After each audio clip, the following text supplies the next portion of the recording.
before this video starts, this will be uploaded to both my Engine Kings channel and my Elfs Only channel. If you're subscribed to one and not the other, go check the other one out. They're both pretty cool. Very different content though. Let's get right to the video. Okay, so I'm going to be entitling this video the right way to put a head back on an engine. As you see, all my bolts are tightened into the engine. And I've just drawn them down with my hand as tight as I can, like this, until it gets hard to keep spinning. So you just want to draw them down as much as you can with your hands. And make sure when you're doing this, when you're tightening the bolts, that you don't just go 1, 2, 3, 4, 5, 6, 7, 8, because you'll actually warp your head. And this is obviously not a Hemi. You do not want a hemispherical head. So you just want to get these as tight as possible. What you actually want to try to do is, first, on a Briggs & Quantum like this, they have this bolt and this bolt, which connects the gas tank and all the plastic up here to the head. So I put those two in first. Then what I did is I hand tightened this one and this one. I started with that and went up there. Then I went to this one and then this one. Just going around across from each other, and that way you won't warp your head. So now that I have all those bolts tightened as much as they can go, let's see what we can do here. The camera setup. There. That'll work-ish.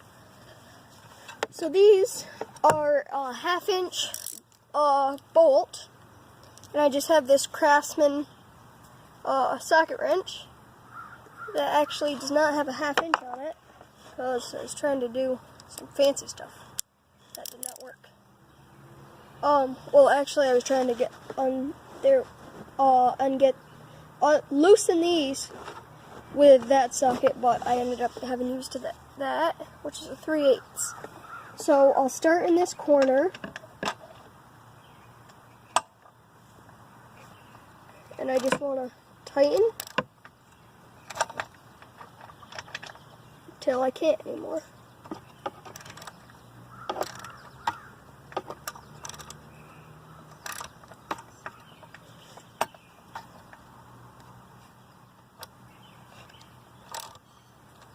Now, tighten.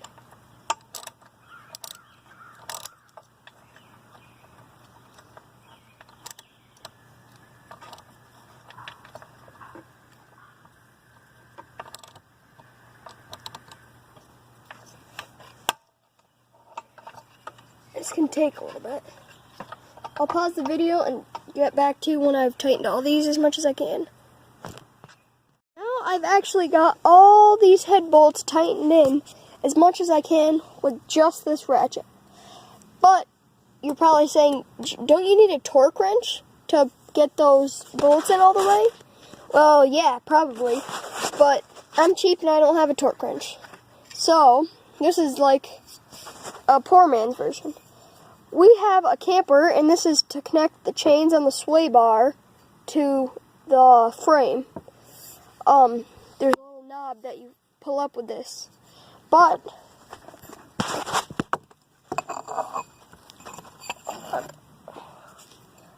as you can see, this fits right in there, which means I have more mechanical advantage, also known as I have more leverage. So what I'm going to do here is just do the same thing that I did with those. Go around with the ratchet, go around like this. This one, then this one. This one, this one. This one, this one, and finally this one, and this one. And you don't need to tighten it a whole bunch. About a quarter turn will do. So, You just slip this on here. And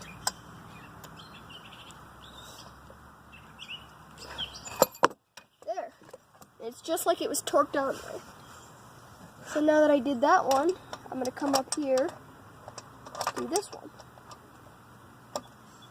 Another thing that I forgot to mention, when you're taking the head off to either clean it or replace it, if you keep the bolts, you want to know how they go back on. So there's a couple different options you have. You can do what I did, and just lay them out in the formation that they came out in.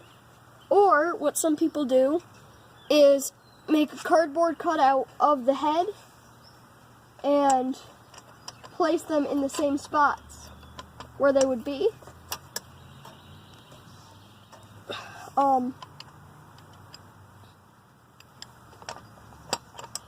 Or if you're lucky, like I was here, which I didn't even have to lay them out in the formation like I did, but I didn't know that going into it, so I just put them like that. But on these engines, all these bolts are actually the same length except for these top two.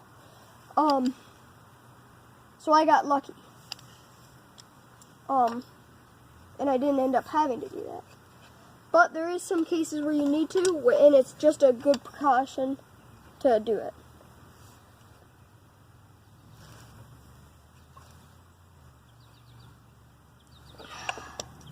And it's just like you're torquing these on there. Let's go to this one now. I can get my socket on there. What the frig?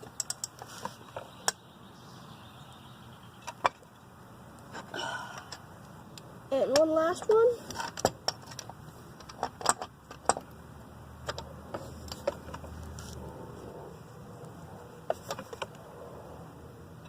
That one was loose. Really loose. Probably could have got that on there more with a ratchet.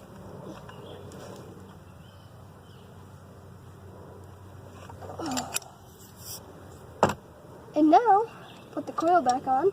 This engine won't run, it needs a new carb.